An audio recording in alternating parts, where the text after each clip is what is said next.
ভাইয়া এটা হচ্ছে তোমার নানুর কবর, চলো কবরটা জিয়ারত করি। ভাইয়া হ্যাঁ ভাইয়া বলো। ভাইয়া তোমাকে একটা প্রশ্ন করা ছিল। হ্যাঁ ভাইয়া, তোমার কি প্রশ্ন তুমি আমাকে বলো। ভাইয়া কবরের ভিতরে কয়টা প্রশ্ন করা হয়? ভাইয়া কবরের মধ্যে মোট 3টি প্রশ্ন করা হয়। ভাইয়া সেই কবরের প্রশ্ন কি কি? 1 নাম্বার প্রশ্ন হচ্ছে তোমার রব কে, 2 নাম্বার প্রশ্ন হচ্ছে তোমার দিন কি, আর 3 নাম্বার প্রশ্ন হচ্ছে তোমার নবী কে। আর শোনো, এই 3টি প্রশ্ন ছাড়াও কবরে আরো 5টি প্রশ্ন করা হবে। ভাইয়া সেই 5টি প্রশ্ন আবার কি? সেই 5টি প্রশ্ন আমাদের আখিরাতের জন্য রেডি করে রাখতে হবে। ভাইয়া সেই প্রশ্নগুলো কি কি?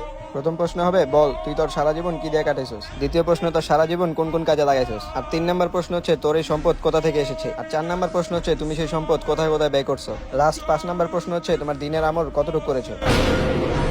আর ভাইয়া শোনো, আমাদের এই মোট 8টি প্রশ্ন কাল হাসরের ময়দানের জন্য প্রস্তুত করে রাখতে হবে। শুকরিয়া ভাইয়া, আপনি আমাকে ভালো একটা শিক্ষা দিয়েছেন। আমি এখন থেকে এমনই করব। ঠিক আছে ভাইয়া, চলো। ভিডিওটি ভালো লাগলে কমেন্টে আল্লাহু আকবার লিখতে ভুলবেন না।